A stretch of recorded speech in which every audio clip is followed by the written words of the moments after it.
আজকে আমি পটলের দোরমা বানাবো, তার জন্য পটলগুলো প্রথমে ছুলে নিয়েছি বটির সাহায্যে। তারপরে আমি পটলের কিভাবে দানাগুলো বার করছি দেখো, এরকমভাবে দুই সাইড কেটে নিয়েছি, নিয়ে একটা ছুরির সাহায্যে আমি পটলের দানাগুলো বার করে নেবো প্রথমেই।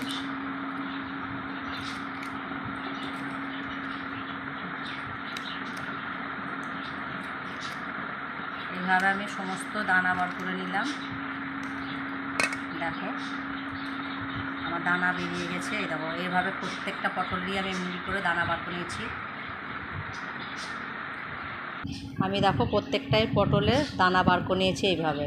এখানে 500 গ্রাম পটল আছে। এবার আমি পটলগুলোতে নুন হলুদ একটু মাখিয়ে নেব। আমি পটলগুলোতে নুন হলুদ একটু মাখিয়ে নেবো প্রথমে। তোমরা ফুল ভিডিওটাই দেখবে কীভাবে আমি পটলের দোরমাটা তৈরি করছি। তোমরা দেখতে দেখতে মাঝখান থেকে টেনে দিও না, তাহলে বুঝতে পারবে না যে আমি ভিডিওটা কীভাবে বানালাম। তখন তোমরা হয়তো দেখবে না ইম্পর্টেন্ট জায়গাটা, তখন বলবে যে না ভালো হয়নি। তো পুরো ভিডিওটা দেখে তোমরা একটা গঠনমূলক কমেন্ট করবে এবং লাইভ কমেন্ট দিয়ে শেয়ার দিয়ে পাশে থাকবে। আর আমার ইউটিউব চ্যানেলটা সাবস্ক্রাইব করে দেবে। প্রতিদিন নিত্য নতুন ভিডিও পেতে আমার বেলটা সাবস্ক্রাইব করে দেবে। এখানে আমি কড়াই একটা তেল নিয়েছি, পটলগুলো আমি তেলের মধ্যে দিয়ে দিচ্ছি, হালকা ভেজে তুলে নেব।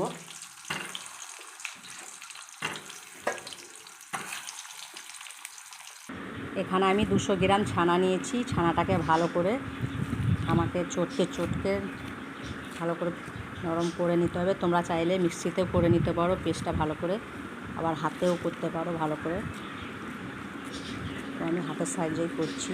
দেখো কীভাবে, দেখো ছোট্ট আমি একদম ভালো করে দানাগুলোকে নরম করে নিয়েছি, একদম তৈরি হয়ে গেছে। পটলগুলো আমার হালকা ভাজা হয়ে গেছে, আমি তুলে নেব। তুলে নিচ্ছি। এখানে আমি ছানার পুরটা তৈরি করে নেব। পটলের দোরমায় যেটা ভরবো, অল্প একটু তেল দিলাম। তেলটা গরম হয়ে গেছে। প্রথম আমি গোটা জিরে দিলাম সাদা, এখানে সামান্য আদা পেস্ট দিয়ে দিলাম, একটু লঙ্কা গুঁড়ো, চিনি, হলুদ গুঁড়ো, নুন।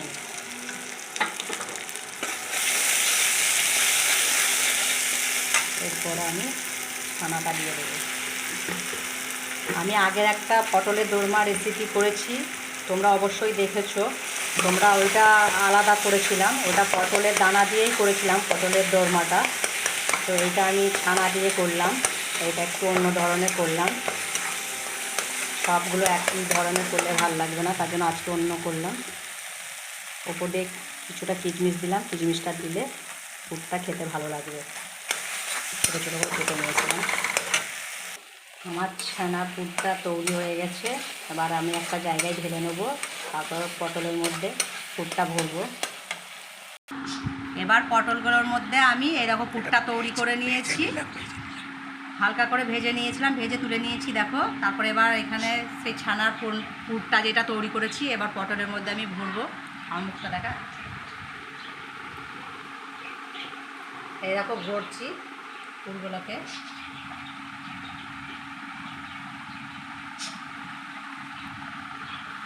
সবাই বলে যে পুর ভরলে ভিতর থেকে বেরিয়ে চলে আসে, কিন্তু এই আমি যেমনভাবে করছি তোমরা সেইভাবেই তৈরি করবে, পুরটা কোনো সময় বেরিয়ে আসবে না বাইরে।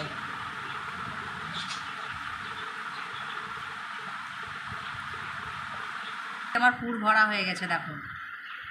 এবার আমি যাচ্ছি, ফুল ভিডিওটা দেখতে থাকো।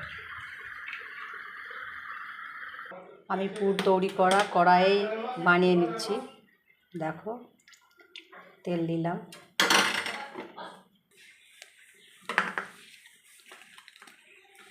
কড়াইয়ের মধ্যে আমি গোটা জিরে দিয়ে দিলাম, গোটা জিরে, তেজপাতা, শুকনো লঙ্কা ফোড়ন দিয়েছি। এরপরে এখানে আমি আদা রসুনের পেস্ট দিলাম আর পেঁয়াজ বাটা, একসঙ্গে আদা রসুন পেঁয়াজ কেটে নিয়েছিলাম।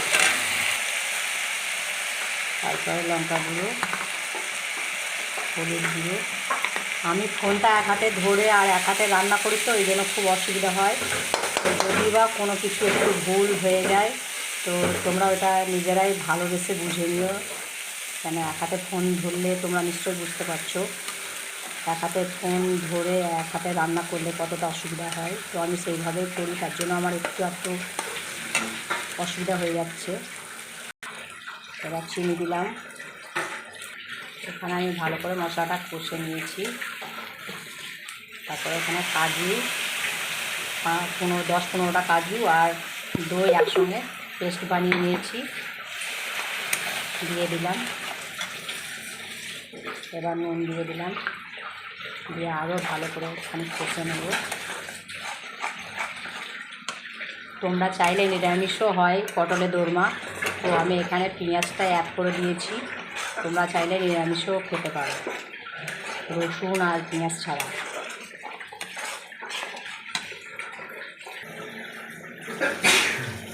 সামান্য গরম মশলা দিয়ে দিলাম।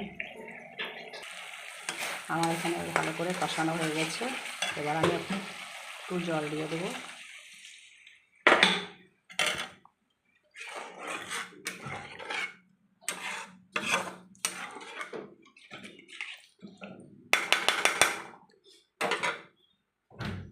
দেওয়ার পর আমি পটলগুলো সব ছেড়ে দিচ্ছি। পুরো পটলগুলো দিয়ে দিয়েছি। দেখো, তোমরা পুরো ভিডিওটা ভালোভাবে দেখবে, কেউ স্কিপ করে চলে যাবে না। পুরো ভিডিওটা দেখলে বুঝতে পারবে কিভাবে তৈরি করেছি। তোমরা যদি মাঝখান থেকে কেটে দিয়ে চলে যাও তাহলে বুঝতে পারবে না যে আমি কিভাবে বানিয়েছি।